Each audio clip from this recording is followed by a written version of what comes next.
અવાજ નહીં કરતા ને તો હજુ તાપલા છે બરાબર આ રીતે ચાલુ રાખો. આ ચાલુ કર્યું કે શું ફેન હા ને ચાલો બસ હવે આજે જે તમે નવું ચેપ્ટર શીખવાનું છે બધા ઉપર પહેલા મગજ ખોલીને જોઈ લેજો અત્યારે નીચે કઈ જોવાનું એટલે નીચે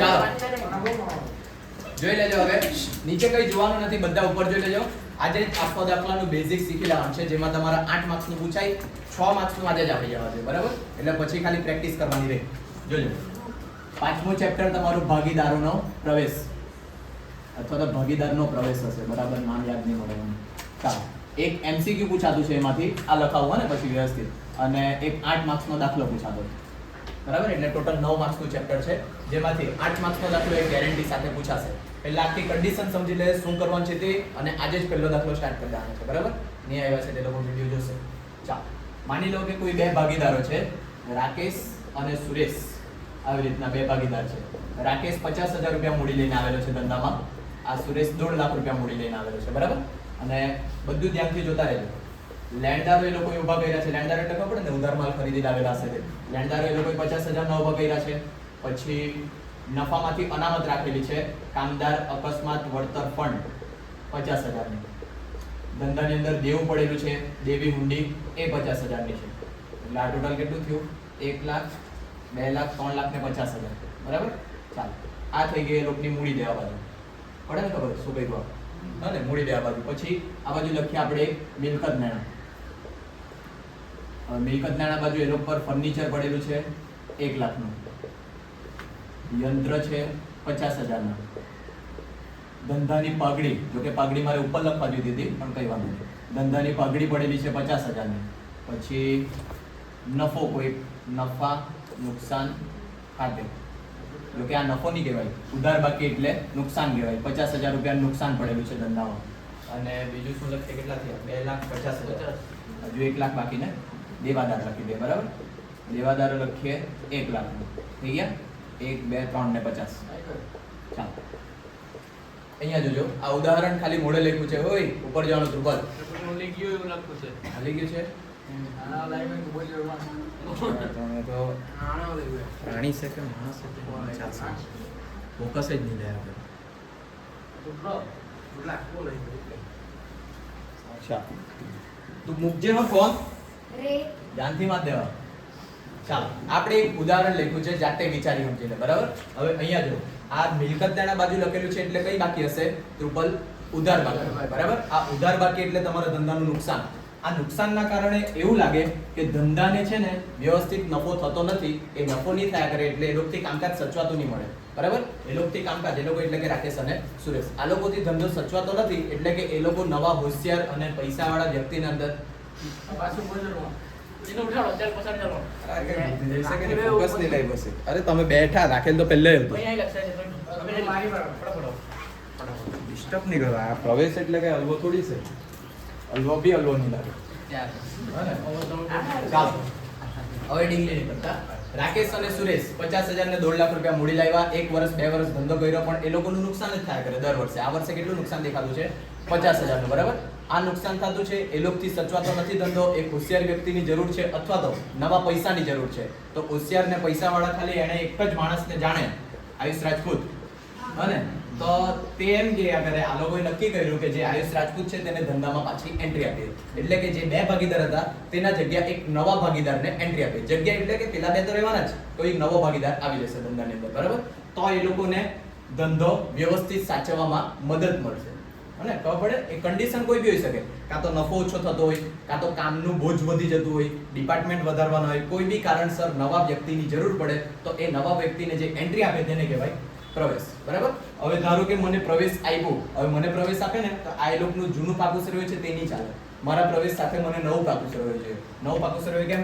અહીંયા ફર્નિચર તમે 1 લાખનું લખેલું છે પણ બજારમાં હવે એ ફર્નિચરની કિંમત 1 લાખ ની હશે નવી કિંમત હશે 60,000 70,000 ઘસારા લાગીને પણ આટલી વસ્તુ ખબર તો મેં એમ કીધું કે ફર્નિચર મેં એટલે કે અમે આપસમાં ડિસ્કસ કર્યું ને નક્કી કર્યું કે ફર્નિચર હવે લેશે 80,000 રૂપિયા બરાબર યંત્ર જે છે તે રહેશે હવે 20,000 નું પછી નફા નુકસાન ખાતે એ કઈ નહીં દેવાદારો પર ગાલખાદ અનામત 10% રાખવા પડે પછી આ જે લેણદારો છે લેણદારોને કેટલા ચૂકવવાના હતા 50,000 તો તમે થોડાક ચૂકવો પછી મેં અંદર એન્ટ્રી લેમ એમ કહીને મેં એ લોકોને કીધું કે લેણદારો તમારે 20,000 ચૂકવી દેવાનું 20,000 ચૂકવી દેવાનું બરાબર અથવા તો એવું લખું લેણદાર હવે 30,000 ના રહેશે તો બી એજન્ટ થાય પડે ખબર 20,000 ચૂકવી દેવાના અથવા 30,000 રહેશે બંને સેમ મિનિંગ બસ આટલું જ લખ્યું અત્યાર માટે બરાબર આટલી કન્ડિશન સાથે મેં ધંધાની અંદર પ્રવેશ મેળવ્યો બરાબર હવે માની લો કે મને પ્રવેશ મેળવે એટલે કે મને પ્રવેશ આપતા છે એ લોકો તો આ કન્ડિશન સાથે એ લોકોનું બી તો કોઈ બેનિફિટ થવા જોઈએ એ લોકોનું બેનિફિટ એટલે આ લોકોએ 2 વર્ષ 3 વર્ષ ધંધો કર્યો છે ભલે ખોટમાં કર્યો છે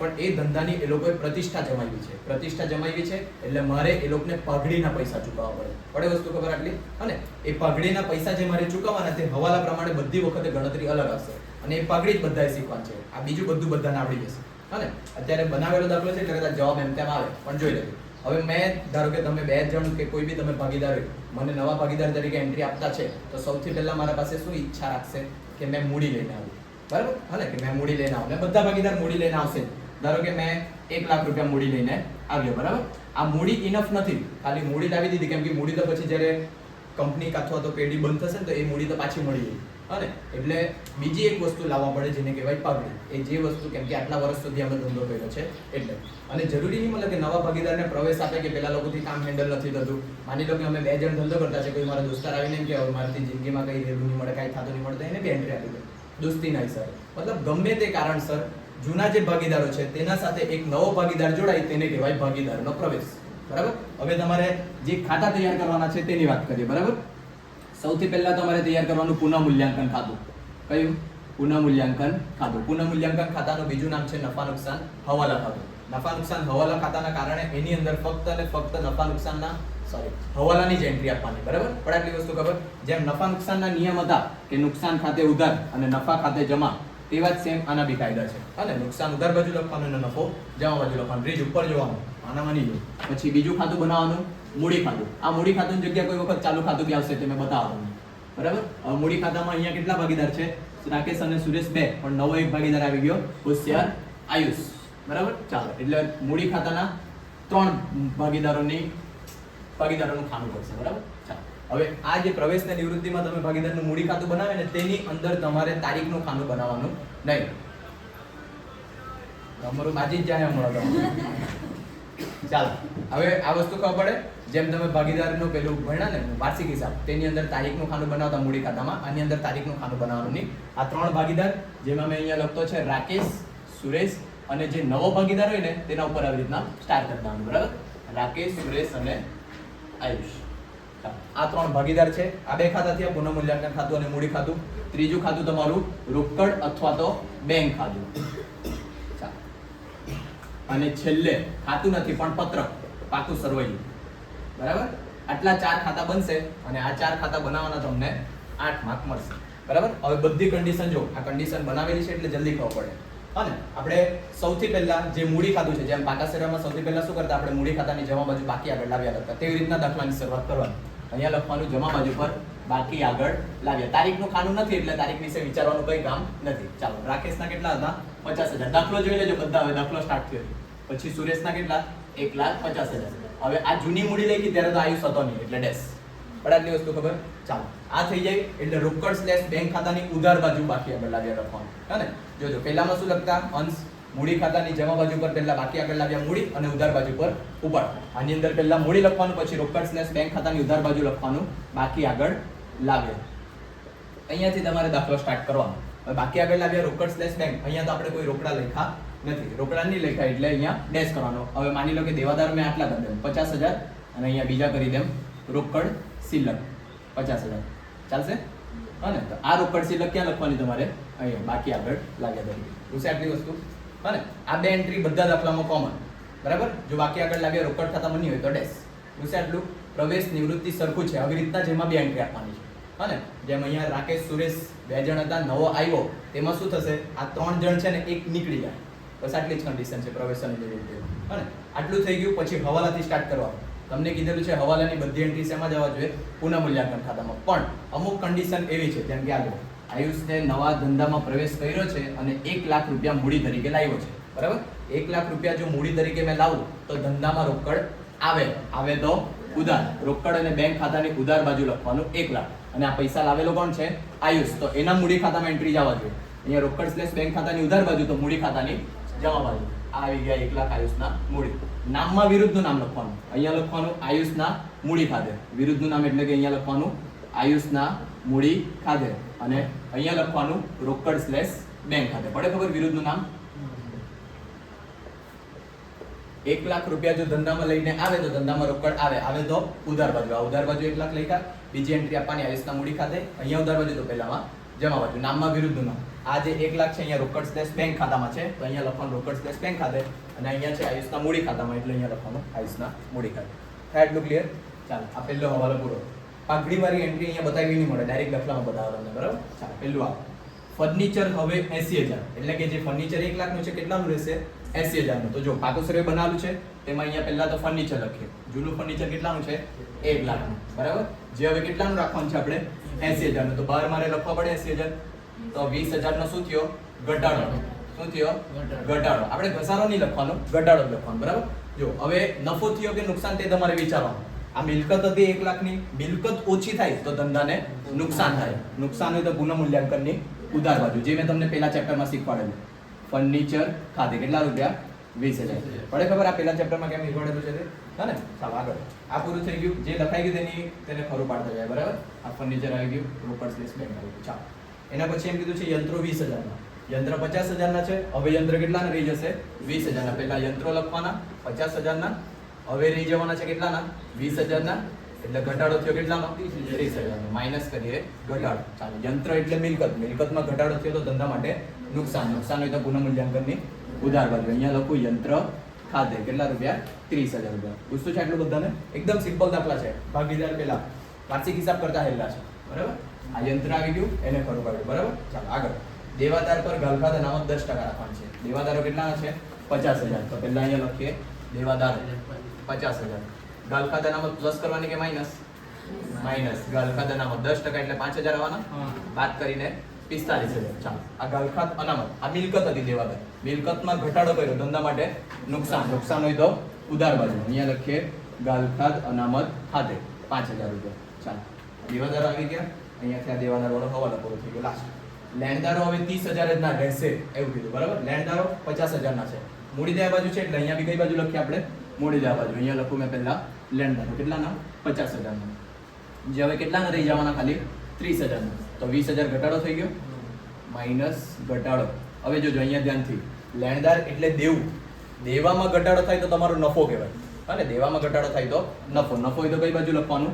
જમા બાજુ. અહીંયા લખીએ 20,000 લેણદારો ખાતે. આવી રીતના બધા હવાલાની એન્ટ્રી આપવાની અને અહીંયા બેસેલા બધાને હવાલાની એન્ટ્રી આપી દેશે, બરાબર? હવાલા ખાલી એક જ તકલીફ છે, પાઘડી શીખી લેશો તો બસ. નહીં શીખવું તો પછી આટલી એન્ટ્રી અમારી નાવાની. આટલી એટલે કે હજુ પાકા સરાવથી પાછી એન્ટ્રી આપવાની બાકી. આટલું ક્લિયર થાય? બધાને આવડી જાય? આ રીઝન એ છે કે કેમ કે તમે આ શીખી જ ગયેલા છે પહેલેથી, હે ને? એટલે આટલી એન્ટ્રી થઈ જશે, થોડીક હજુ એન્ટ્રી આવી જશે એટલે 6 માર્ક્સ બધાના ફિક્સ. પછી તમારા પર ડિપેન્ડ કે પાઘડી તમે કેટલી પરફેક્ટ ભણો. આપણે ટાઈપ વાઇઝ 6-7 ટાઈપ પાડીને ભણાવો, હે ને? ચાલો, આટલું થઈ જાય. હવે તમે કાયદા પ્રમાણે હવાલા પૂરા થઈ ગયા તો જે બાકી રીતેની એન્ટ્રી આપી. આ લેણદારો તો લખાઈ ગયા તમારા, બરાબર? ચાલો, અહીંયાથી સ્ટાર્ટ કરીએ. મૂડી દેવા બાજુ સૌથી પહેલા શું છે? કારીગર અકસ્માત વળતર ફંડ લખેલું છે ને? કારીગર અકસ્માત વળતર ફંડ એ અનામત છે. એનો બી એક દાખલો ગણાવો. આ અનામત શું કરવાનું? તમારે ભાગીદારો વચ્ચે વેચી દેવાની. ભાગીદારો વચ્ચે વેચવાની કઈ બાજુ? જમા બાજુ પર. કારીગર અકસ્માત વળતર ફંડ ખાતે. હવે 50,000. હા, એક વસ્તુ કહેવાનું રહી ગયું. આજે બધું વેચવાનું, નફો નુકસાન કે પછી આ અનામત કયા પ્રમાણમાં વેચવાનું? ભાગીદારના નફા નુકસાનના જૂના પ્રમાણમાં. હે ને? આટલું ધ્યાન રાખજો. નવા પ્રમાણમાં વેચાય તો ખોટું આપ્યું. ધારો કે આ બંનેનું પ્રમાણ હતું 3:2, બરાબર? હવે જ્યારે આયુષને પ્રવેશ આપ્યો ને તો નવું પ્રમાણ બની ગયું 3:2:1, બરાબર? તો આની વાત કરીએ ને, આ કારીગર અકસ્માત વળતર ફંડ એ અનામત કહેવાય. અનામત એટલે કે નફામાંથી થોડાક પૈસા સાઈડ પર રાખી દે. જો કે અમે અહીંયા નુકસાન બતાવ્યા કરું ને અહીંયા અનામત બતાવ્યા કરું, એવું થઈ નહીં શકે. પડે વસ્તુ ખબર? નુકસાન બી હોય ને અનામત બી હોય, કેવી રીતના શકે? કારણ કે અનામત તો નફામાંથી મૂકે. અને આ તો બનાવેલો દાખલો છે એટલે, પણ તમને તો કાંઈ એટલું ખબર પડે. ઉપર જોજો, આ જે અનામત બચાવી નફામાંથી 50,000 રૂપિયા મેં જો રાખું તો એના પર રાકેશ અને સુરેશનો જ અધિકાર છે કે એના પર આયુષનો બી અધિકાર છે? રાકેશ ને સુરેશ નો જ છે. પડે એટલી વસ્તુ ખબર? તો અહીંયા પાકા સર્વેમાં જે બધું છે ને, આ કારીગર, અકસ્માત, વળતર ભંડોળ, એના પર ખાલી આ બેનો અધિકાર. પછી આ જે નુકસાન થયું, નુકસાનની ભરપાઈ કરવાની જવાબદારી આયુષની નથી. એ કોની જવાબદારી છે? આ બંનેની જ છે. એટલે આ બધી વસ્તુ તમારે જૂના ભાગીદારો વચ્ચે જૂના પ્રમાણમાં જ વેચવાનું. નવા ભાગીદારને એના સાથે કઈ લાગે વળગે નહીં. પડે આટલી વસ્તુ ખબર? હા ને? એટલે આ કારીગર, અકસ્માત, વળતર ફંડ આપણે આ બાજુ વેચવાનું 3/2 ના પ્રમાણમાં, એટલે 30,000 અને 20,000. આયુષના મૂડી ખાતામાં કઈ લખવાનું નહીં, કેમ કે આયુષ બિચારો ગરીબ, હા ને? એટલે કે મેં ચાલો હવે આ દેવી હુંડી. દેવી હુંડી દેવું કહેવાય. દેવું ક્યાં લખવા જોઈએ તમારે? મૂડી દેવા બાજુ, સિમ્પલ. અહીંયા લખીએ દેવી હુંડી. કેટલા રૂપિયાની? 50,000 ની. ચાલો આ પૂરું થઈ ગયું મૂડી દેવા. આ બાજુ મિલકત દેણા બાજુ આવી. મિલકત દેણામાં જે પગડી છે, હવે જોજો, જૂની પગડી હોય ને, પગડી એટલે પ્રતિષ્ઠા, પ્રતિષ્ઠાના પૈસા. આ જૂની પ્રતિષ્ઠા કોના હકની કહેવાય? રાકેશ અને સુરેશના. એમાં આયુષનો કોઈ અધિકાર નથી. નવી પગડી લાવે ત્યારની એન્ટ્રી અલગ. આ જૂની પગડી પર જૂના ભાગીદારનો જ અધિકાર છે. પણ હવે જોજો એક હજુ વસ્તુ, મૂડી દેવા બાજુ જે કઈ બી વસ્તુ હોય ને, તે બધી જમા બાજુ પર જશે. મિલકત દેણા બાજુ જે બધી વસ્તુ હોય તે બધી ઉધાર બાજુ પર આવશે. તો આ જે પગડી વેચવાની, તે કઈ બાજુ વેચવાની મારે? ઉધાર બાજુ. આટલું ધ્યાનમાં રાખજો. અહીંયા લખતો છે પગડી ખાધે 50,000 છે, એટલે એ બી વેચાશે કેટલા? 30,000 અને 20,000. આ કરીએ ડેશ. પાછું કઈ દેતો છે? જૂની પગડી જૂના ભાગીદારો વચ્ચે જૂના પ્રમાણમાં વેચવાની. બરાબર? અહીંયા જે મૂડી દેવા બાજુ, જેમ કે આ કારીગર, અકસ્માત, વળતર ફંડ મૂડી દેવા બાજુ હતું, તો ત્યાં કઈ બાજુ વેચાયું? જમા બાજુ. બરાબર? અહીંયા જે કઈ બી મૂડી દેવામાં હશે તે બધું ખાતામાં કઈ બાજુ જશે? જમા બાજુ. પણ પાકા સર્વેમાં તો મૂડી દેવા બાજુ જ લખાય. એટલું તમારે ધ્યાનમાં રાખવાનું. અહીંયા જે જમા બાજુ છે તે બધું આવશે ઉધાર બાજુ. જેમ કે આ રોકડ શિલ્લક હતી, જમા બાજુ પર હતી, તો ક્યાં લખી મેં? ઉધાર બાજુ. આ જે મૂડી હતી ઉધાર, એટલે કે મૂડી દેવા બાજુ હતી, તો ક્યાં લખી મેં? જમા બાજુ. એમ વિરુદ્ધની બાજુ જવા દો. એટલે કોઈ વખત ગુચવાડો થાય ને, કાં લખીએ ઉધાર બાજુ કે જમા બાજુ, ત્યારે આ ગોખી રાખવાનું. ચાલ આગળ. આ પાઘડી વેચી 30,000 20,000, કેમ કે એના પર અધિકાર ખાલી આ બંનેનો છે. આગળ નફા નુકસાન ખાતે. આ નફા નુકસાન ખાતે મિલકત દેણા બાજુ આપ્યું છે. મિલકત દેણા બાજુ એટલે કે ઉધાર બાકી. ઉધાર બાકી એટલે ધંધા માટેનું નુકસાન. નુકસાન હોય તો તમારા મૂડીમાં ઘટાડો થાય. ઘટાડો થાય તો કઈ બાજુ નોંધવાનું? ઉધાર બાજુ. હા ને? એટલું બધું યાદ નહીં રહે. મિલકત દેણા બાજુ છે તો કઈ બાજુ લખવાનું તમારે? ઉધાર બાજુ. બસ આવું ગોખી રાખવાનું. બરાબર? તો આ ઉધાર બાજુ લખીએ નફા નુકસાન ખાતે. આ નુકસાન પર નુકસાન ભરપાઈ કરવાની જવાબદારી ખાલી કોની છે? આ 3/2 એટલે કે જૂના ભાગીદારોની. કેટલા રૂપિયા છે? 50,000. એટલે એ બી કેટલા આવવાના? 30,000 ને 20,000. અહીંયા કરી દે ડેશ. ચાલો પૂરું થઈ ગયું બધું. અને બસ આવો જ છે દાખલો. હવે ટોટલ મારવાની વાત કરી લે. ટોટલમાં પહેલા આ પુનઃ મૂલ્યાંકનનું ટોટલ મારવાનું. મારતા નહીં અત્યારે ચાલશે. 50 60 70 80 ને 1 લાખ. આ 1 લાખ છે, અહીંયા બી 1 લાખ. બચવાના કેટલા? 80,000. આ શું કહેવાય? નુકસાન. અને આ બાજુ આવે તો નફો, પેલી બાજુ આવે તો નુકસાન. હવે જે આ નુકસાન થયું તે જૂની પેઢીને લગતું થયું. એટલે આ નુકસાન પર બી કોની અધિકાર એમ નહીં કહેવાય? જવાબદારી. કોની જવાબદારી કહેવાય? રાકેશ અને સુરેશની. આયુષની જવાબદારી હવે આવતા વર્ષથી ચાલુ થશે, આ વર્ષથી નહીં. એટલે આ જે નફો વેચવાનો તે રાકેશ અને સુરેશ ખાતે જ વેચવાનો. 80,000 છે, એટલે આપણે અંદાજે કઈ લખી દે? 45,000 ને 35,000 અંદાજે લખી દેતો છે ને? ખોટું જ છે પણ કઈ નહીં. હવે આ જમા બાજુ પર ખૂટ્યું છે, તો મૂડી ખાતાની કઈ બાજુ લઈ આવવાનું? ઉધાર બાજુ પર. અહીંયા લખાય 45,000 અને 35,000. આટલું ખબર પડે? હવે માની લો આ લોકનું મેં ટોટલ મારું ટોટલ પતાઈને અહીંયા બચ્યા 50,000 અંદાજે લખતો છે. અહીંયા બચ્યા 40,000 અને અહીંયા બચવાના 1 લાખ. કેમ કે આના 1 લાખ મૂડી લાવ્યો ને તે જ બચશે. પડે ખબર? આ ભાઈ જે પૈસા બચ્યા આ તમે શું લખે? બાકી આગળ લઈ ગયા. અને આ જે મૂડી છે, મૂડી ક્યાં લખે તમે? પાકા સર્વેમાં મૂડી દેવા બાજુ. અહીંયા હેડિંગ આપવાનું મૂડી ખાતા, અને તેમાં 3 નું નામ લખવાનું. રાકેશ, સુરેશ ને આયુષ. 3 ની મૂડીનું ટોટલ મારવાનું 1,90,000. પડે આટલું ખબર? અને ટોટલ મારવાનું છે આપણે દાખલામાં જોઈએ. અને જે રોકડ સ્લેશ બેંક ખાતું છે, આ 1,50,000, અહીંયા 1,50,000, આ બાજુ કેટલા આવવાના? 1,50,000. આ કહેવાય બાકી આગળ લઈ ગયા. અને રોકડ સ્લેશ બેંક તે ક્યાં લખે તમે? મિલકત દેણામાં. ક્યાં લખે? મિલકત દેણામાં. આટલું મગજમાં રાખજો. એટલે આ 1,50,000 રોકડ ખાતે. પછી પાકા સર્વેનો ટોટલનો દાખલો પૂરો. 8 માર્ક્સનો આટલો દાખલો છે. બધાને સારી રીતના આવડશે ગેરંટીની સાથે. બરાબર? પહેલો દાખલો સ્ટાર્ટ કરીએ એટલે ખબર પડે તમને. હા ને? ચાલો પહેલા આજે તો કઈ લખવાનું નહીં મળે, મટીરીયલ જ કાઢવાનું ડાયરેક્ટ.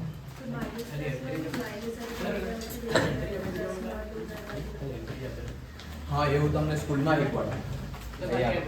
માઇનસ કરેલું હોય તો કઈ વસ્તુ ટોટલ મારે તે પુનઃ મૂલ્યાંકન. એમાં તો આપણે કઈ નહીં, જો જે બાજુનું વધારે છે, આ ઉધાર બાજુનું વધારે તો નુકસાન, જમા બાજુનું વધારે તો નફો. એટલું જ વિચાર રાખવાનો. એક દાખલો જો ખાલી એન્ટ્રીના 6 માર્ક્સ મળી જશે તમને. 6 બાજુ કોઈ વખત વધારે મળી જાય, કોઈ વખત એન્ટ્રીનો જ દાખલો હોય ને એન્ટ્રીમાં જ 8 માર્ક્સ પૂરા થઈ જાય, એવું બી થાય. 6 માર્ક્સ 100% મળે. ધ્યાન રાખજો. આપણે જેટલા દાખલા ગણાવીને તેટલા ગણજો. એટલે 6 માર્ક્સ તો બહુ દૂર ગયા પેલા તમે પૂરેપૂરા આવી જાય પ્રવેશ નિવૃત્તિમાં. આપણે રિવિઝનમાં જો જે દાખલા ગણ્યા ને તે જ પૂછાઈ ગયા તો 100% પૂરેપૂરા માર્ક્સ આવી જાય. ચાલો પહેલો દાખલો બોલો. શું છે પહેલા દાખલાનું નામ બામ કઈ? પટેલ ને શાહ એટલે કે જુલાઈ 2019 માં પૂછાયેલો હશે. લખેલું ના છે લખાવો. 18 માં પૂછાયેલો. 18 માં પૂછાયેલો હોય. મતલબ કે તમને કામ લાગે જુલાઈ ની વાત.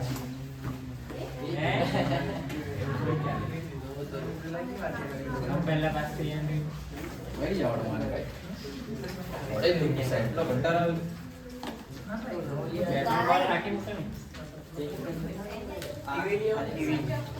ટીવી હા પેલું દબાણ લઈ બિલેટ માં રાખી ગયા એટલે સ્માર્ટ બોર્ડ કે ટીવી નહીં ઘેડાઓ. બોટલ લેવાની રહેતા પ્રોજેક્ટ પંખો ચાલુ કરવા થઈ ગયો. આ વાત ને ચાલુ કરી મૂકે આ second ચાલો પહેલો દાખલો જો. પટેલ અને શાહ 3:2 ના પ્રમાણમાં નફો નુકસાન વેચી લેતા એક પેઢીના ભાગીદાર છે. નોટમાં કઈ લખતા નહીં, મારે ટાઈપ ને એવું પડાવવાનું છે ને. આ પહેલી ટાઈપનો દાખલો છે પ્રવેશના સામાન્ય દાખલા. હવે પહેલો જ દાખલો પૂછાઈ ગયેલો છે જુલાઈ 2018 માં 8 માર્ક્સ. હા ને પછી લખાવો. હા નહીં તો લખી લેવાની. જુલાઈ 2018 8 માર્ક. જુલાઈ 2018 8 માર્ક. ટાઈપ પડાન તે બી કઈ મૂકે ટાઈપ બી પડાવો. નહીં તો લખવાનું તો લખી લો. ટાઈપ 1 આ એ પહેલામાં જ લખી લો. આમાં આ તમારા મટીરીયલમાં જ. તમારા મટીરીયલમાં જગ્યા છે, મારામાં તો નહીં મળે. ટાઈપ 1 પ્રવેશના સામાન્ય દાખલાઓ. ટાઈપ 1 પ્રવેશના સામાન્ય દાખલાઓ. સામાન્ય આવડી ગયા તો 6 માર્ક્સ પાક્કા. બરાબર. ચાલો એમાં પહેલો દાખલો વાંચીએ. પટેલ અને શાહ 3:2 ના પ્રમાણમાં નફો નુકસાન વેચી લેતા એક પેઢીના ભાગીદારો છે. 3:2 અંડરલાઈન કરો. એ લોકોનું જૂનું પ્રમાણ કહેવાય. પડે ખબર બધાને? 3:2 ના પ્રમાણમાં એ લોકો વેચતા હતા, એ લોકોનું જૂનું પ્રમાણ. તારીખ 31/3/2016 ના રોજ તેમની પેઢીનું પાકું સર્વે નીચે મુજબ છે. જો પાકા સર્વેમાં કઈ કઈ વિગત આપી છે તે. પહેલા બંનેની મૂડી. ચાલો ભાઈ તો કે હા ને હવે ધ્યાન આપજો દાખલો. પહેલા બંનેની મૂડી આપેલી છે, પછી લોન અંશ મટીરીયલમાં જોવા 8 માર્ક્સનો દાખલો એમ કે તો બીજામાં જો ને ટાઈમ પાસ નહીં કરશે. ચાલો મૂડી જોજો. બંનેની મૂડી આપી છે, પછી લોન, લેણદારો, દેવી હુંડી ને ખર્ચા ચૂકવવાના બાકી આટલા દેવા આપ્યા છે તમને. પછી મિલકત લેણા બાજુ પેટન્ટ, જમીન, મકાન, યંત્રો, ફર્નિચર, મોટર કાર, સ્ટોક, દેવાદાર ને દેવાદારમાંથી વાત કરીને ગલખાત, અનામત આટલી વિગત આપી છે. એમાંથી અમુક વસ્તુ તમે લખીને અત્યારે જ બતાવી હતી તમને. બરાબર. હવાલા જો. હવાલાની અંદર પહેલા એમ કીધું છે તારીખ 1/4/2016 ના રોજ રીચ જોજે મટીરીયલમાં 1/4/2016 ના રોજ તેઓએ રાવલને 1/5 ભાગ આપી નવા ભાગીદાર તરીકે પેઢીમાં દાખલ કરવાનું નક્કી કર્યું. જો નવા ભાગીદાર તરીકે પેઢીમાં દાખલ કર્યું એટલે ખબર પડે કયા ચેપ્ટરનો દાખલો? પ્રવેશનો દાખલો. આટલું મગજમાં ગુસ્સો જોઈએ. બરાબર. નક્કી કર્યું. રાવલ મૂડી તરીકે 2 લાખ લાવે. જેમ તમને કીધું નવો ભાગીદાર આવે તો મૂડી લાવવા જ પડે. મૂડી વગર એના અંદર એન્ટ્રી આપે નહીં. તો 2 લાખ રૂપિયા શું લાવેલો છે? મૂડી. ભાગીદારે મિલકત અને દેવાનું પુનઃમૂલ્યાંકન નીચે મુજબ કર્યું. એટલે કે ટૂંકમાં તમને હવાલા આપ્યા છે. કેટલા હવાલા છે ટોટલ? 10.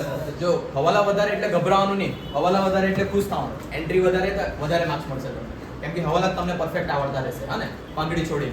સૌથી પહેલા આપણે કયું ખાતું બનાવવાનું? પુનઃ મૂલ્યાંકન ખાતું. જોઈ લેજો બધા ધ્યાનથી. નહીં આવડે તો અત્યારે જ પૂછી લેજો એટલે ડાઉટ ક્લિયર થઈ જવાનો. પુનઃ મૂલ્યાંકન ખાતું બનાવ્યું. એના પછી બનાવવાનું ભાગીદારોના મૂડી ખાતા. ભાગીદારોના મૂડી ખાતા. હવે આમાં તો લખવાની જરૂર નહીં મળે. વિગત રકમ ઉધાર જમા એ બધું તમે લખજો. એટલું તો આવડવા જોઈએ. ચાલો ભાગીદારના મૂડી ખાતામાં તારીખનું ખાનું બનાવવાનું નહીં. 2 જૂના ભાગીદાર છે, એક નવો ભાગીદાર. એટલે ભાગીદારના કેટલા ખાના બનાવવાના? 3. કઈ નહીં મેં 3 બનાવ્યું. બધામાં 3 આવે, કોઈમાં 4 આવે. 3 થી ઓછા કોઈમાં નહીં આવે. 2 નહીં આવે. કેમ કે 2 જ આવશે તો ભાગીદારે પેઢી જ નહીં થાય એમ. 2 જણ તો રહી તો ભાગીદારી પેઢી ચાલુ થાય. પડે ને ખબર? બને એટલે 3 ખાના બનાવી દે. જો અમુક શિક્ષકો છેલ્લું ખાનું નહીં બનાવશે પણ આપણે નિવૃત્તિમાં પાછું બનાવવા પડે તેના કરતાં અત્યારથી જ બનાવે. હા ને આદત પાડવાની છે. ત્રીજું ખાતું કયું? રોકડ સ્લેશ બેંક ખાતું. ચાલો શીખી લેજો. મારી ગેરંટી છે બધાને આવડી જશે. ચાલો આ રોકડ ખાતું પછી છેલ્લે બનાવવાનું પાકું સર્વે. આની હેડિંગની વાત કરીએ તો પ્રવેશ બાદનું પાકું સર્વે લખવાનું. પ્રવેશ બાદનું પાકું સર્વે એટલે કે પેલો નામ જો પહેલું લખવાનું પુનઃમૂલ્યાંકન ખાતું. એટલું જ લખશો તો ચાલશે. બરાબર. ઉધાર જમા, વિગત રકમ અંશ ઉપર અંશને હુમા ક્રિચ. ચાલો પછી ભાગીદારના મૂડી ખાતામાં વિગત પેલા 3 ભાગીદારના નામ લખાવો. પહેલું બે નામ પટેલ અને શાહ અને નવો ભાગીદાર રાવલ. જોજો આ જે નવો ભાગીદાર છે તેના ઉપર એમ સ્ટાર કરતો છે બરાબર. આ પર પટેલ શાહ અને રાવલ. આ રાવલની ઉપર સ્ટાર કરો. શું લખવાનું? ભાગીદારના મૂડી ખાતા વિગત 3 ભાગીદારનું નામ ઉધાર ને જમા. પડે આટલું ખબર? ત્રીજામાં રોકડ સ્લેશ બેંક ખાતે વિગત રકમ ઉધાર જમા. બસ એટલું. પણ આની અંદર આખું લખવાનું. તારીખ કઈ છે? 31/3/16. તારીખ 31/3/16 ના રોજ પ્રવેશ બાદનું પાકું સરવૈયું. બરાબર? જેમ પેલું લખતા તેમ ખાલી એડ શું થયું? પ્રવેશ બાદનું. એટલે કે પેલો નવો ભાગીદાર આવ્યો ને તે પ્રવેશ બાદનું. નિવૃત્તિ આવશે તો નિવૃત્તિ બાદનું. બસ એટલું પડે. ને બાકી જે નમૂનો હતો તેવો જ મૂડી દેવા રકમ રૂપિયા અને મિલકત લેણા રકમ રૂપિયા. પડે આટલું બધાને ખબર? ચાલો દાખલો સ્ટાર્ટ કરીએ. તો આપણે ખબર છે કોઈ બી વસ્તુની શરૂઆત કરીએ તો રાજપીતાઈસનું નામ લેવાનું. ચાલો હવે સ્ટાર્ટ કરીએ દાખલો. જોજો સૌથી પહેલા દાખલાની શરૂઆતમાં તમારે શું કરવાનું? ભાગીદારના મૂડી ખાતાની જમા બાજુ પર બાકી આગળ લાવ્યા. પઠાની ઉપર મૂડી ખાતાની જમા બાજુ પર બાકી આગળ લાવ્યા. પટેલ અને શાહની મૂડી હશે બોલો 1,20,000 અને 1,30,000. ફરું પાડતું જવાનું જે વસ્તુ લખી દઈ છે. નહીં તો પછી બે વખત એન્ટ્રી થશે. पेंसिल साथ में हाथ में रख दो. साथ में रख दो भाई, साथ में रखना. और क्या, जिंदगी तो तुम्हारी कुछ है नहीं. જો ને વરસાદના કારણે અંધારું થયા કરે પણ તમને મહેસૂસ નહીં થતું તમારી જિંદગીમાં જ અંધારું છે થયા કરે. ચાલો મૂડી લખાઈ જાય પછી શું લખવાનું? રોકડ સ્લેશ બેંક ખાતાની ઉધાર બાજુ પર બાકી આગળ લાવ્યા. મિલકત લેણા બાજુ જો રોકડ કે બેંક સિલક આપેલી છે? નથી આપેલી. નહીં આપેલી હોય તો ડેશ. પણ આટલી વસ્તુ ખબર? બસ હવે અવાજ નહીં કરતા. આવી રીતના તમારે દાખલો સ્ટાર્ટ કરવાનો. હું નામ પ્રાચી. સૌથી પહેલા મૂડી ખાતાની જમા બાજુ પર મૂડી, રોકડ સ્લેશ બેંક ખાતાની ઉધાર બાજુ પર બાકી આગળ લાવ્યા. બંને બાજુ બાકી આગળ લાવ્યા લખાઈ ગયું. પૈસા લખાઈ ગયા. નહીં હોય તો ડેશ કરી દેવાનું. પછી આગળ વધવાનું. લીવ. હવાલો નંબર 1. હવાલો નંબર 1 પહેલા ઉપરની વાક્ય પાછું વાંચી લે. તારીખ 1/4/2016 ના રોજ તેઓએ રાવલને 1/5 ભાગ આપી નવા ભાગીદાર તરીકે પેઢીમાં દાખલ કરવાનું નક્કી કર્યું. રાવલ મૂડી તરીકે 2 લાખ લાવે છે. ચાલો રાવલ મૂડી તરીકે 2 લાખ રૂપિયા લાવે તો ધંધાની અંદર રોકડ આવે તો ઉધાર. આ રોકડ સ્લેશ બેંક ખાતાની ઉધાર બાજુ. લાવેલું કોણ છે? રાવલ. રાવલના મૂડી ખાતામાં એન્ટ્રી આપવા પડે. અહીંયા ઉધાર બાજુ તો મૂડી ખાતાની જમા બાજુ. જમા બાજુ રાવલના ખાનામાં લખીએ 2 લાખ. જેમ કે પેલું 1 લાખ વાળું બતાવ્યું તે. હવે અહીંયા નામમાં વિરુદ્ધનું નામ. અહીંયા મારે લખવાનું રોકડ સ્લેશ બેંક ખાતે. વિરુદ્ધનું નામ એટલે કે પેલા ખાતાનું નામ લખવાનું. બરાબર? અને ત્યાં વિરુદ્ધનું નામ એટલે રાવલના મૂડી ખાતે. છે કઈ ગુચોડ આટલું? ચાલો આગળ વધીએ. હવે હવાલો નંબર 1. હવાલો નંબર 1 માં એમ કીધું છે જમીન, બાકી તો કઈ નહીં રહી ગયું. મિલકતો અને દેવાનું પુનઃ મૂલ્યાંકન નીચે મુજબ કર્યું. આવું જ કીધું છે. બરાબર? ચાલો જમીન અને મકાનની કિંમતમાં 20% વધારો કરવો. પહેલા જમીન મકાન શોધો. કેટલાનું? 1,40,000. મિલકત લેણા બાજુ લખવા પડે આપણે. જમીન અને મકાન 1,40,000. એમાં શું થયું છે? 20% નો વધારો. વધારો એટલે પ્લસ 20% વધારો 28,000.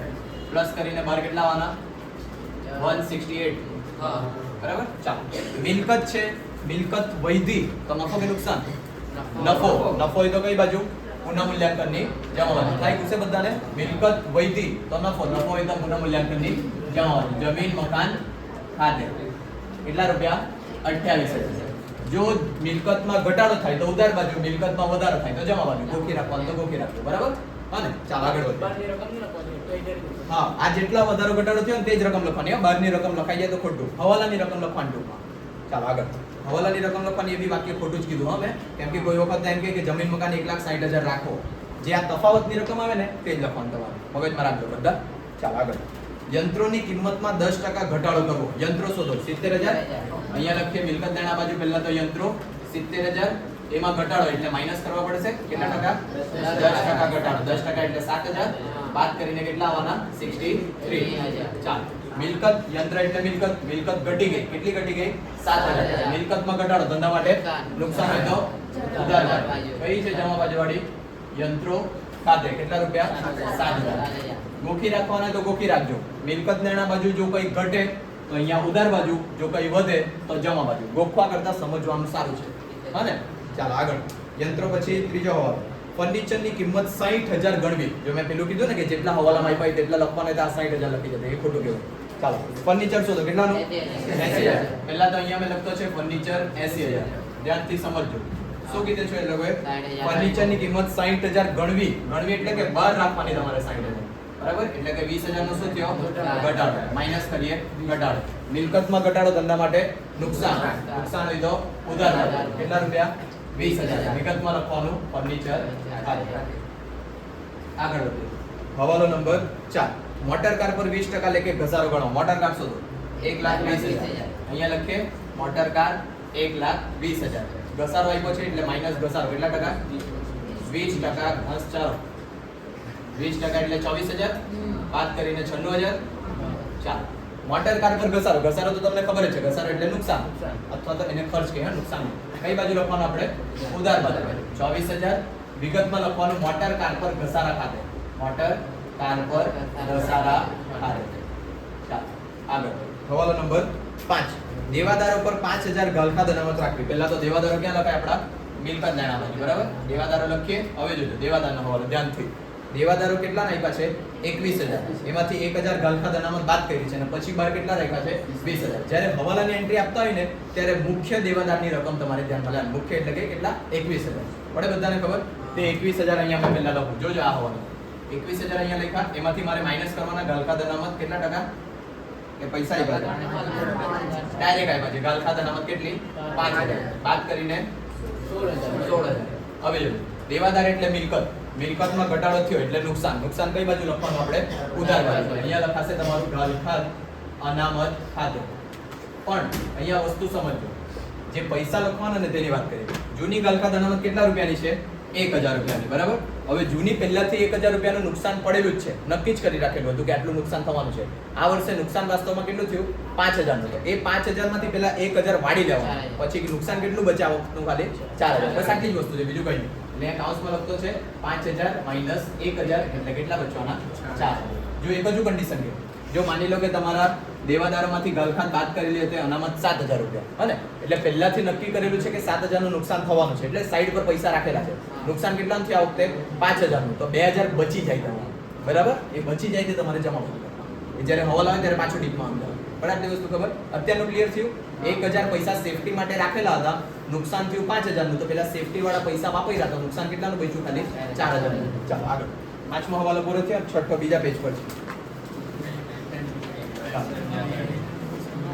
છઠ્ઠો પેટન્ટની કિંમત શૂન્ય ગણવી પહેલા તો પેટન્ટ શોધો કેટલાનું 10,000 પેટન્ટ ક્યાં લખવાના આપણે મિલકત ના ત્યાં જ આપેલા છે ને 10,000 ના છે હવે પેટન્ટની કિંમત શૂન્ય ગણવી એટલે બહાર કેટલા રાખવાના મારે 0 તો અહીંયા માઈનસ શું થઈ ગયો ઘટાડો કેટલાનો ઘટાડો થઈ ગયો 10,000 પેટન્ટ અદ્રશ્ય મિલકત છે મિલકતમાં ઘટાડો ધંધા માટે નુકસાન એટલે કઈ બાજુ લખવાનું ઉધાર અહીંયા લખવાનું માંડી વાળેલ પેટન્ટ ખાતે માંડી વાળેલ પેટન્ટ ખાતે જોજો ધ્યાનથી અહીંયા માંથી ઘટાડો લખાઈ ગયો જોજો અદ્રશ્ય મિલકત હોય ને તો એ હંમેશા માંડી વાળે શું થાય માંડી વાળે એ તો પછી તેમાં ઘટાડો લખ્યા કરે ઘટાડો લખાઈ ગયો તો ખોટું બી નહીં એટલું મગજ બરાબર હા ને એટલે નલી ભૂલ નહીં કરે આગળ વધીએ સાતમું લોન પર 6,000 વ્યાજ ચૂકવવાનું બાકી છે ચાલો આના માટે કોઈ બીજી જગ્યાએ જોવાનું કામ નહીં મળે 6,000 લોનનું વ્યાજ ચૂકવવાનું બાકી એટલે સૌથી પહેલા તો દેવું હોય તો કઈ બાજુ લખાવા જોઈએ મૂડી દેવા બાજુ આ શું લખ્યું છે ચૂકવવાના બાકી લોનનું વ્યાજ કેટલા રૂપિયા 6,000 હવે આની બીજી એન્ટ્રી આપવા પડે બીજી એન્ટ્રી પુનઃ મૂલ્યાંકન આપવાનું ચૂકવવાનું બાકી એટલે તમારા માટે નુકસાન કે નફો નુકસાન હોય તો કઈ બાજુ ઉધાર બાજુ એટલે અહીંયા લખીએ 6,000 ચૂકવવાનું બાકી લોન વ્યાજ આવું આવી ગયેલું છે પહેલા દાખલા ચાલો આગળ સવાલ નંબર 8 લેણદારો અને દેવી હુંડીમાં 10% ઓછા ચૂકવવા પડશે લેણદારો કેટલાના 80,000 બરાબર લેણદારો લખાશે મૂડી દેવા બાજુ જોજો લેણદારો કેટલાના 80,000 ના બરાબર દેવી હુંડી સાથે જ છે કે છૂટી આપેલી ચાલો લેણદારો કેટલાના 80,000 ના હવાલામાં એમ કીધું છે લેણદારો અને દેવી હુંડીમાં 10% ઓછા ચૂકવવાના 10% ઓછા એટલે બાદ કરવા પડશે 10% ઘટાડો 8,000 રૂપિયા ઘટશે કેટલા બચવાના બાર 72,000 ચાલો લેણદારો એટલે તમારું દેવું જો ઘટે તો તમારા માટે કહેવાય નફો હાલે નફો હોય તો કઈ બાજુ લખવાનું આપણે જમા બાજુ 8,000 રૂપિયા લખીએ વિગતમાં લખવાનું તમારે લેણદાર ખાતે સાથે જ શું આપેલું છે નીચે દેવી હુંડી કેટલાની દેવી હુંડી 20,000 દેવી હુંડી બી મૂડી દેવા બાજુ લખાય એટલું તો ભાન પડે ને ચાલો દેવી હુંડી 20,000 એમાં બી કેટલા ટકા ઘટાડો 10% ઘટાડો 2,000 નો ઘટાડો કરશું તો બહાર કેટલા આવશે 18,000 ચાલો દેવી હુંડી મૂડી દેવા બાજુ છે એટલે એવી દેવું જો ઘટી જાય તો તમારા માટે કહેવાય નફો હોય તો કઈ બાજુ લખાય જમા બાજુ આ 2,000 રૂપિયા લખ્યા દેવી હુંડી ખાધે. ચાલો આગળ વધીએ. હવાલો નંબર 9. ચોપડે નહીં નોંધેલ રોકાણનું મૂલ્ય 20,000 નક્કી કરવામાં આવ્યું. એટલે કે ચોપડામાં રોકાણ નોંધ્યા નથી પણ તે કેટલાના થઈ ગયા? 20,000. હવે રોકાણો એટલે ક્યાં લખાય આપણાથી? મિલકત નાણા બાજુ મિલકત તરીકે. જોજો વોટ પર રોકાણો જે ચોપડે નહીં હતા, વોટ પર ચોપડે નહીં હતા એટલે કેટલા? 0. પડે વસ્તુ ખબર? ચોપડે નહીં હતા એટલે 0. જેની કિંમત કેટલી નક્કી થઈ? 20,000. તો બહાર કેટલા લખવાના આપણે? 20,000. તો 0 હતા તો વૈધા કે ઘટ્યા? વૈધા પ્લસ વધારો કેટલાનો? 20,000. જોજો કોઈ શિક્ષકો રોકાણો ડાયરેક્ટ 20,000 બી લખાય પણ મને આવી રીતના જ સમજાવવાનું ગમશે. બરાબર? પહેલા રોકાણો ધંધામાં નહીં હતા એટલે કેટલાના છે? 0. હવે કેટલાના થઈ ગયા? 20,000 તો વધારો થયો અને એનાથી બીજી એન્ટ્રી ખબર પડે તમને. રોકાણો મિલકતમાં વધારો, ધંધા માટે નફો. નફો એ તો કઈ બાજુ? જમા બાજુ. અહીંયા લખીએ 20,000 રોકાણો ખાતે. આગળ વધીએ. હવાલો નંબર 10. નફા નુકસાન ખાતે ઉધારેલ વીમા પ્રીમિયમ 30,000 માંથી 10,000 આવતા વર્ષ ખાતે લઈ જવાના છે. આપણને પાકું સર્વે આપેલું છે. એ લોકોએ નફા નુકસાન ખાતું બી બનાવેલું હશે. અને એ નફા નુકસાન ખાતામાં એ લોકોએ વીમા પ્રીમિયમ 30,000 લખેલા છે. વીમા પ્રીમિયમ એટલે ખબર ને તમારો ખર્ચો. તેમાં એમ કીધું છે કે 10,000 આવતા વર્ષના છે. તમે 30,000 ચૂકવી દીધેલા છે, તેમાં 10,000 આવતા વર્ષના હતા જે અત્યારે જ ચૂકવેલા. તો એ શું કહેવાય? અગાઉથી ચૂકવેલું. અને અગાઉથી ચૂકવેલું એટલે દેવું કે લેણું? લેણું. લેણું હોય તો પહેલા ક્યાં લખવાના આપણે? મિલકત લેણા. અગાઉથી ચૂકવેલ વીમો. હવે મને કહો અગાઉથી ચૂકવેલો વીમો કેટલા રૂપિયા? 30,000 કે 10,000? 10,000. બધાને ખબર પડે આટલી વસ્તુ? એટલે આ લખવાના અહીંયા 10,000. અગાઉથી ચૂકવેલું નફો કે નુકસાન? નફો. નફો હોય તો કઈ બાજુ? જમા બાજુ. અહીંયા લખીએ 10,000. સોરી 10,000 અગાઉથી ચૂકવેલ વીમા આવી. જોજો જેટલા વધારે હવાલા તેટલી વધારે એન્ટ્રી. અને આ એન્ટ્રી અહીંયા પહેલા નલ્લા બધાને આવડી જાય. હા ને કઈ એવું તકલીફ નહીં મળે આ એન્ટ્રી. હવે જે પાકું સર્વે બચ્યું તે પૂરું થઈ ગયું ને. જરૂરી આમનોંધ લખો અને પુનઃ મૂલ્યાંકન કાં તો આમનોંધ લખવાનું એટલા કંટાળો. એક્ઝામ આમનોંધ નહીં પૂછાય. એકાદ વખત કોઈ દાખલા પૂછાઈ ગઈ તો પૂછાઈ ગઈ. હા ને પણ આમનોંધ આમાં બતાવે તમને. એક દાખલામાં બતાવે છે તમે એમ કીધો કઈ વાંધો. ચાલો મૂડી દે આ બાજુ. હવે જે બાકી રહ્યું તે મૂડી લખાઈ ગઈ. લોન બાકી કે લખવાની? હા ને બાકી. ચાલો લોન લખીએ. મૂડી દે આ બાજુ કેટલા રૂપિયા? 1 લાખ. ઓકે ચાલો આ ખબર પડે. લોન મૂડી દે આ બાજુ લખી દે. પછી લેણદાર દેવ એટલે આવી ગયો. ખર્ચા ચૂકવવાના બાકી. દેવ કહેવાય. દેવ એટલે મૂડી દે આ બાજુ લખવાનું. અહીંયા જ ખર્ચા ચૂકવવાના બાકી કેટલા રૂપિયા?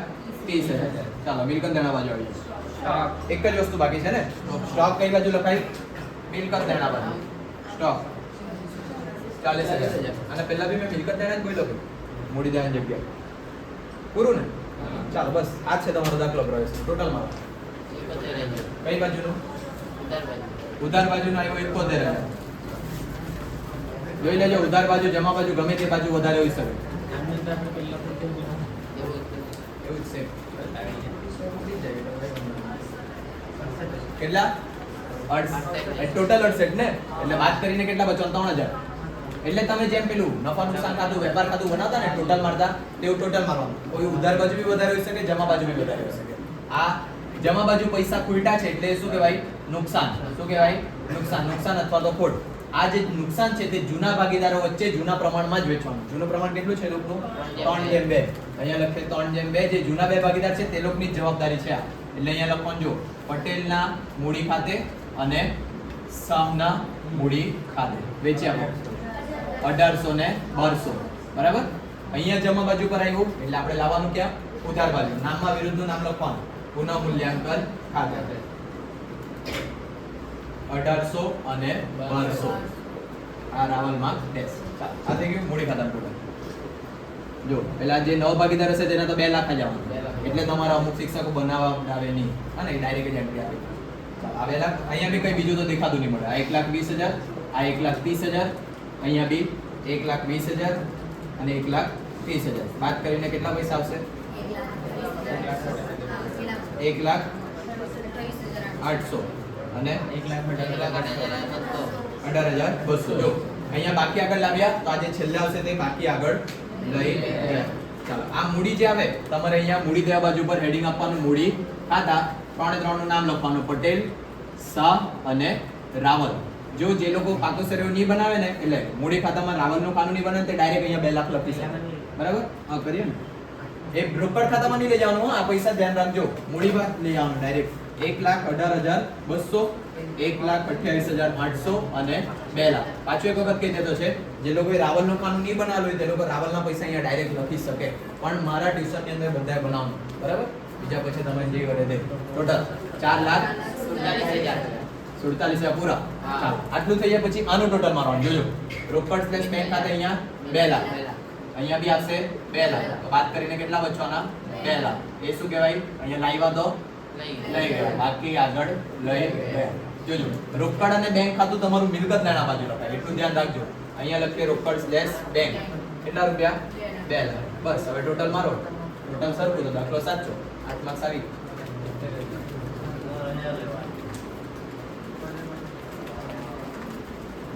તો બહુ વાત.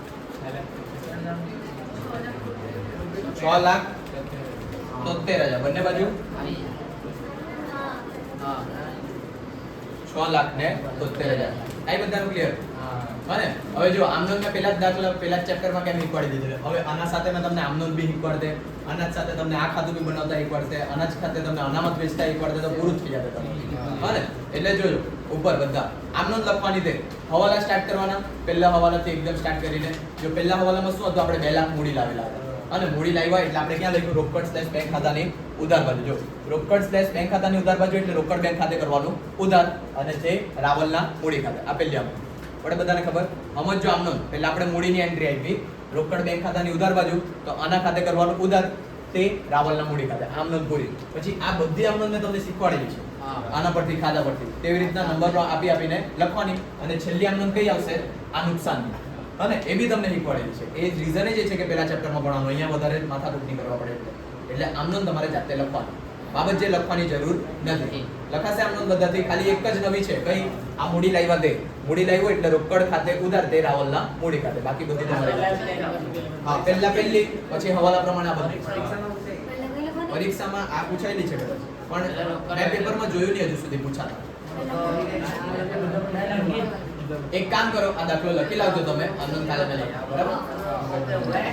છે ક્લિયર બધાનો દાખલો? પ્રવેશ જાઓ, આવડશે ને બધાને પ્રવેશ? કાલનો ટાઈમ 1 વાગે છૂટીને. કાલે ગાઈડ લાવવાની, કાલે બધાએ ગાઈડ લાવવાની, આઈએમપી ટીક કરાવો.